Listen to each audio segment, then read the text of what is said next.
have studied in 11th. क्या आप basic में प्रोबेबिलिटी के बारे में बता सकते हो?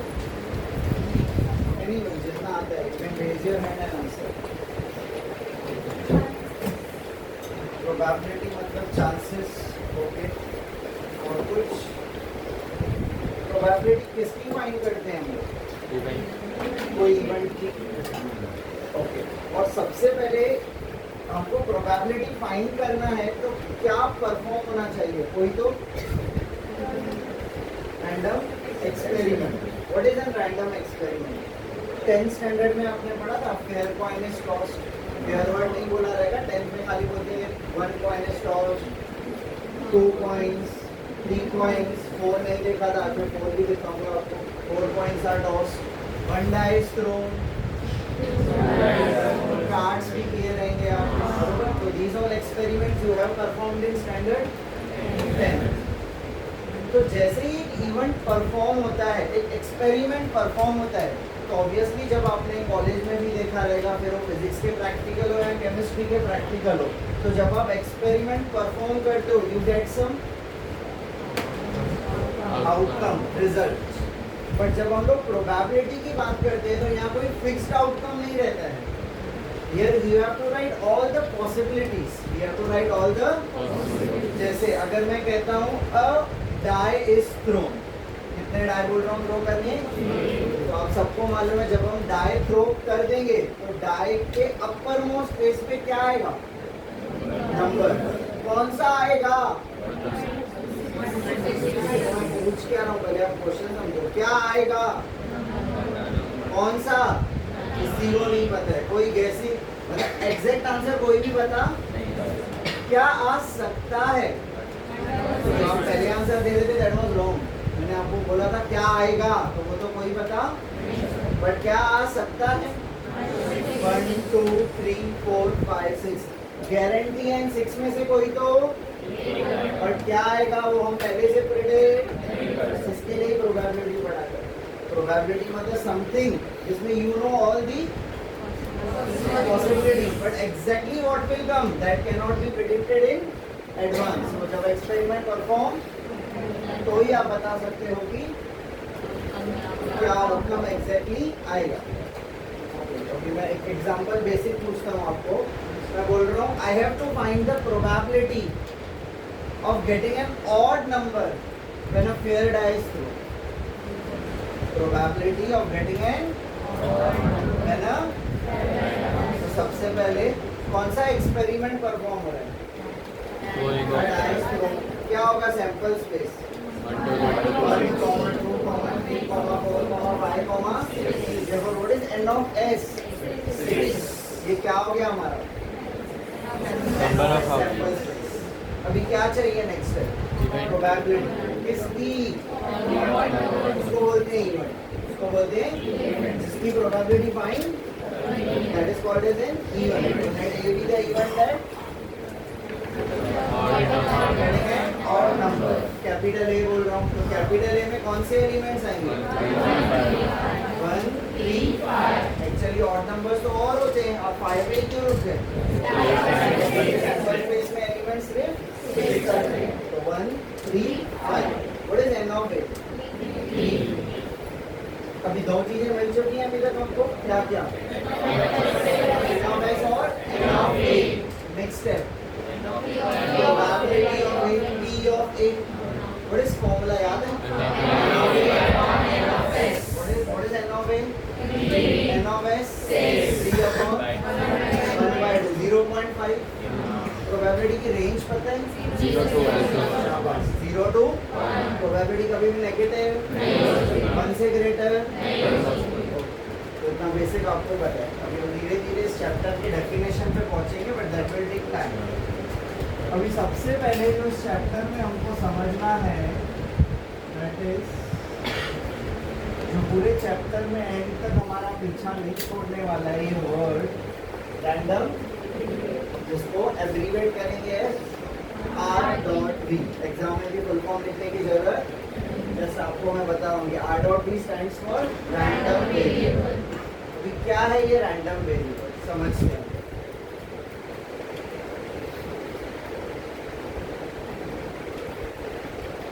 रीडेबल है ना लास्ट टाइम के साथ?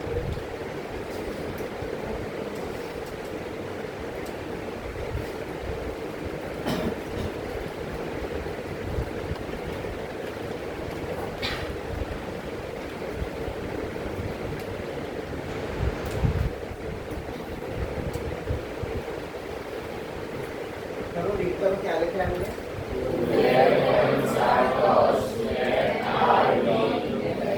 Random variable x denotes number of heads. Okay. तो अभी कौन सा एक्सपेरिमेंट परफॉर्म हुआ?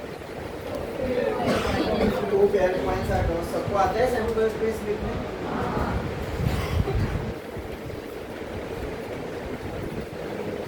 Two fair coins are toss.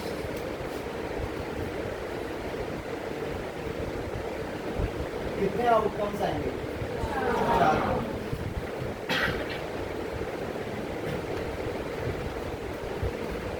मैं कैसे लिखता हूँ ध्यान देना, क्योंकि आज हम 4 पॉइंट्स का भी सैंपल स्पेस लिखने वाले हैं। तो 4 पॉइंट्स लिखने के लिए आपको बहुत ज़्यादा सोचना नहीं पड़े, इसके लिए कुछ ट्रिक्स पे ध्यान देना। टोटल कितने एलिमेंट्स आने वाले हैं? 4 divide by 2, 2 times head, 2 times 2 divide by 2, एक हेड, एक टेल, एक हेड। समझा ट्रिक क्या बोला? Total outcomes divide by answer 2 heads 2 tails। जो आंसर आया वापस always you have to divide by 2। 2 divide by 2 1। एक हेड, एक हेड, एक टेल। Clear everyone? अब ध्यान दो, पढ़ो। x क्या डिनोट कर रहा है? Number of heads. h 2 count करना है ना, कितने हेड्स हैं? तो x कौन सी वैल्यूज ले रहा है? 2 अगर मैं आपको बोलूं मेरे को रेंज ऑफ x बताओ और आंसर सेट होगा, यू नो सेट में एलिमेंट्स रिपीट, तो 0 1। सबको क्लियर है क्या किया हमने? तो मैंने आपको एग्जांपल से रैंडम वेरिएबल x के आंसर भी सिखा दिया। अब हम डेफिनेशन पे जाएंगे। अगर मैं आपको डायरेक्ट डेफिनेशन बताता तो आपको नहीं समझता। अभी ऑब्जर्व करो हुआ क्या है। सबसे पहले we have performed some experiment and in this case what was that experiment? Okay, and we got the 4 possibilities. What was our aim? x का एम क्या था? Number of heads. तो फर्स्ट आउटकम में कितने थे? 2। नेक्स्ट में again n 0। Can I से कि रैंडम वेरिएबल ने हर आउटकम को एक नंबर असाइन किया? यस और no? Every outcome is assigned some number. Which is that number? Random variable ने नंबर असाइन किया। ये नंबर है, कौन सा नंबर है? नंबर्स के टाइप पता है ना आपको? Whole numbers. अभी इन दिस केस जो मैंने आपको एग्जांपल दिया इसमें कौन सा नंबर दिख रहा है? Whole number. बट क्या हमेशा होल नंबर आएगा? वो तो डिपेंड करेगा मैंने क्या कंडीशन डाली। दूसरा एग्जांपल सुनो, एक्सपेरिमेंट सेम लेता हूँ। 2 fair coins are toss. 2 fair coins are. अब मैं बोल रहा हूँ you will get 5 rupees if 2 heads appear. You will get if you will get 2.5 rupees if 1 head appears, and you will get nothing if 0 head appear या tail appears. तो मैंने values को क्या कर दिया? मॉडिफाई, अभी चेंज किया। मतलब अभी हम लोग ने HH को क्या दिया था? 2। अभी क्या दोगे? 5 rupees। 1 head के लिए क्या मिलेगा आपको? फिर वो सेकंड आउटकम हुआ, you will get 2.5 और लास्ट के लिए 0। बराबर? तो वैल्यूज क्या है अभी? 0। क्या अभी होल नंबर्स है? नेचुरल है? क्या है? Real numbers. क्या है? अपना जनरल डेफिनेशन पे आ गए। तो what is random variable doing? It is assigning. It is what it is assigning a real number. It is assigning a value, and that value is a real. It is assigning a real number to whom? किसको मिल रहे हैं numbers भाई? आपको, मेरे को, किसको, किसको? कौन है ये भाई? इनका नाम है, जैसे आपका और मेरा कुछ नाम है. Outcomes. सैंपल स्पेस नहीं, सैंपल स्पेस को सब हो जाता है. सैंपल स्पेस के अंदर क्या होते हैं? Outcomes. आउटकम्स. दैट मीन्स क्या हो गया, हम लोग डेफिनेशन लिख सकते हैं. रैंडम वेरिएबल असाइंस, क्या assigns? A real number. Assigns किसको? Outcomes. To each outcome. हर एक को मिल रहा है ना, पार्शियलिटी नहीं हो रही है. ठीक है. It is getting a real number two each outcome of a random experiment. Experiment भी रैंडम है तो ऑब्वियस है वेरिएबल भी रैंडम ही होगा. रैंडम क्यों बोलते हैं हम लोग? पता नहीं है क्या होगा, वो हर बार सिचुएशन पे डिपेंड करेगा. तो सबको मीनिंग क्लियर है. What is a random variable? A random variable assigns to each outcome of a random experiment. Okay.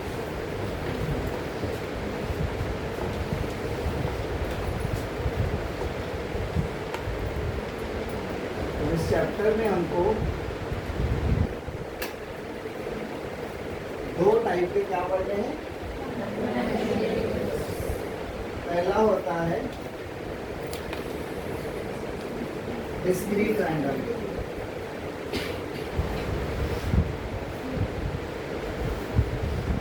Second होता है, there are two type of random variable. First exercise discrete पे based होगी और second continuous.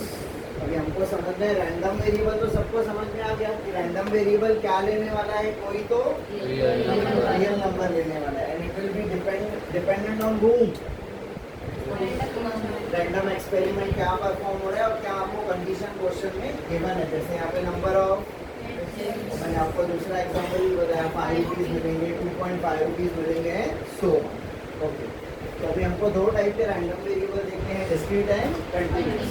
सबसे simple trick, how to identify when we read a question whether it is on continuous. अगर random variable discrete है तो पक्का counting का काम करोगे. इसका काम करोगे काउंटिंग. और अगर कंटीन्यूअस होगा तो पक्का आप लोग मेजरमेंट का काम करोगे. इसका काम करोगे measurement. What do you mean by measurement? ना सब कुछ फिजिक्स में पढ़ा है आपने, तो कुछ ऐसे एग्जांपल्स दो which are measured. Weight, length, length. अगर मैं सिंपल भाषा में कहूँ, जिसको भी यूनिट होता है, जिसको भी यूनिट होता है वो चीज पक्का measure, फिर वो लेंथ बोलो, वेट बोलो, हाइट बोलो. ठीक है. जिसको भी बेसिकली यूनिट होता है that thing is measured. Time measured. Seconds बोलो, मिनट्स बोलो, आवर्स बोलो, डेज बोलो, है तो यूनिट ही ना रहता. तो मैं कुछ एग्जांपल्स आपसे डिस्कस करता हूँ. आप मुझे क्वेश्चन रीड करके आइडेंटिफाई करके बताओ कि कौन डिस्क्रीट है, कौन continuous. Number of cars park in a particular area. Count करेंगे, एक भी कार नहीं खड़ी है, 1 2 3 4, आपको कुछ तो लिमिट रहेगी. Number of stars in the sky. Discrete count करोगे, इधर एक भी नहीं दिखेगा, रेनी सीजन में बोलेंगे 0, कभी एक दिखेगा, कभी 2 3 4, ऐसे कितनी वैल्यूज होंगी? इनफाइनाइट. वैल्यूज इनफाइनाइट है, बट प्रोसेस कौन सा हो रहा है? काउंटिंग. तो this is discrete. Time for performing an experiment of chemistry you will need 25 to 35 minutes. measure, Continuous, discrete. continuous, क्या कर रहे हैं? टाइम नोट कर रहे हैं ना भाई. ये एक्सपेरिमेंट परफॉर्म करने के लिए मिनिमम कितने लगने वाले हैं? मैक्सिमम 35. So 25 to 35. तो आपका क्या हो गया? कंटीन्यूअस. लेंथ, वो सब बाकी मैंने एग्जांपल्स आपको डिस्कस किए. ठीक है, तो अभी आपको क्लियर है बेटा distinguish between discrete and continuous. अब कुछ और बातें हम समझते हैं, ठीक है। अभी मैं यही एग्जांपल लेता हूँ जो बोर्ड पे लिखा हुआ है, नंबर ऑफ हेड्स वाला। इट इज डिस्क्रीट और कंटीन्यूअस। विंडो ओपन कर, इसी चल रहा है।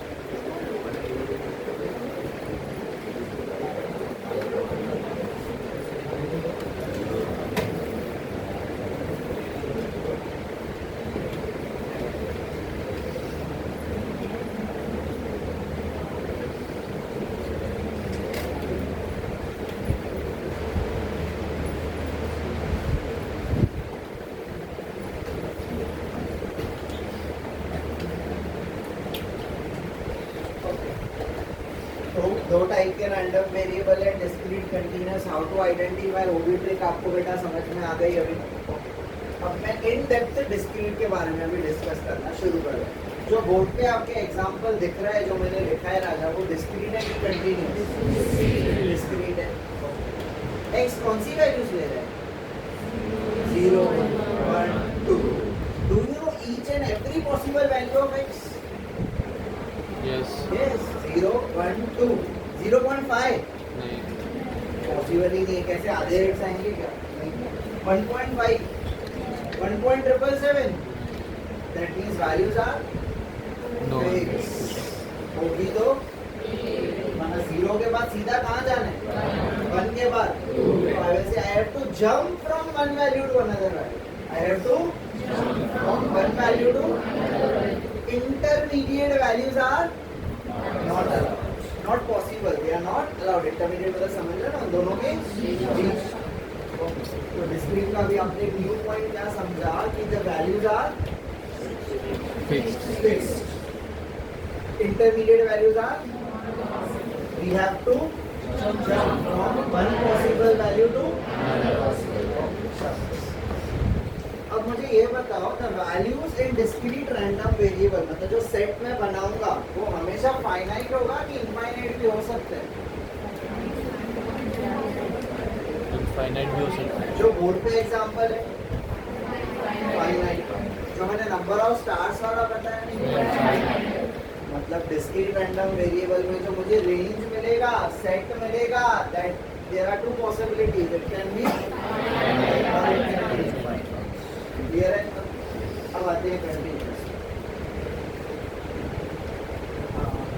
अभी कंटीन्यूअस में मैंने वो एक्सपेरिमेंट वाला एग्जांपल है। मैंने क्या बोला था? मिनिमम कितनी देर लगेगी? मैक्सिमम 30. अभी जैसे यहाँ वैल्यूज लिस्ट की थी, चलो 25 से 35 के बीच में सारी वैल्यूज लिस्ट करो। अच्छा, मतलब 25 मिनट के बाद आपको गारंटी है 26 मिनट पे वो काम पूरा होगा। नहीं. सेकंड्स, मिली सेकंड्स, मतलब it depends how accurately you will measure. या एक्यूरेसी यही है, या और कोई एक्यूरेसी होगी नहीं। इसके सिवा अगर आप 0 और 1 के बीच में बोलोगे तो that value is not possible, बरोबर? मतलब ये जो लिखा है हमने that is full accurate. But continuous में क्या हो रहा है कि मैं बोल रहा हूँ मिनिमम कितने मिनट्स लगने वाले हैं? मैक्सिमम 25 का नेक्स्ट वैल्यू पता नहीं. Can I say any value within 25 to 35 is possible? कौन से स्टूडेंट को कौन से टाइम पे क्या होगा कोई बता? But you know minimum is, maximum is, उसके बीच में जो वैल्यू आप बोलो that is allowed, possible। So there are how many values from 25 to 35? Infinite. Infinite। There are infinite, but यहाँ पे mostly finite, mostly और कंटिन्यूअस में।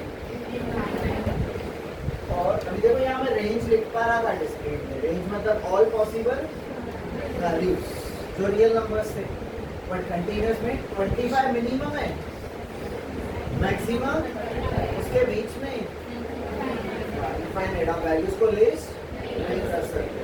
तो जैसे इंटीग्रेशन करते हो तो बेसिक्स में देखो नीचे लोअर लिमिट कितना बढ़ता है, ऊपर क्यों ऐसे लिखना पड़ता है इंटीग्रेशन में नीचे लोअर क्योंकि बीच में सब अलाउड होता है और एक कंटिन्यूअस पाथ होता है, ठीक है। तो that is what is integration में जो आप करते हो ना, that is continuous random variable. अभी डिस्क्रीट का एग्जांपल मैं कैसे दूंगा, अभी देखो अगर मैं बात करूं सपोज इसकी, तो यहाँ से लेके यहाँ तक जो भी है ये क्या है, डिस्क्रीट की कंटिन्यूअस, यहाँ से यहाँ तक पूरा कंटिन्यूअस।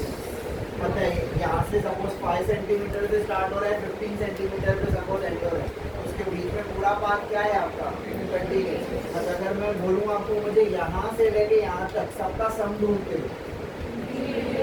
इंटीग्रेशन ही करना पड़ेगा, समेशन से कर पाओगे, इनफाइनाइट वैल्यूज है भाई, जिंदगी बीत जाएगी हमारी तो भी आंसर आएगा नहीं। But yes if we will use the provided you know the lower level, you know the you will be able to find the summation using integration. तो वही होगा कि जब हम कंटिन्यूअस वाली एक्सरसाइज करेंगे there we have to use integration. अभी discrete का एग्जांपल देखते हैं, एक बेंच इधर पड़ी है, दूसरी बेंच इधर है, बीच में क्या है, क्या हुआ डिस्क्रीट। अगर इन दो बेंच की बात करूं, अगर एक बेंच की खाली बात करूं तो वो कंटिन्यूअस, बट अगर एक बेंच से मैं बोलूं मुझे दूसरे बेंच पे जाना है तो आपको क्या करना पड़ेगा, जंप करना पड़ेगा, बीच में क्या आ गई, गैप आ गई, तो दैट विल बिकम डिस्क्रीट। ये रियल लाइफ से भी कि अगर हम एक खाली बेंच की बात कर रहे हैं राजा तो दैट इज, बट अगर बेंच टू बेंच की बात करें तो देखो सेम सिचुएशन, दो आंसर दे दी मैंने, बात की किसकी, बेंच की, बट आंसर हमको मिले ओके। क्लियर है सबको? नोट करो, मैं दोनों का थोड़ा डेफिनेशन लिखा था फिर हम समझते हैं।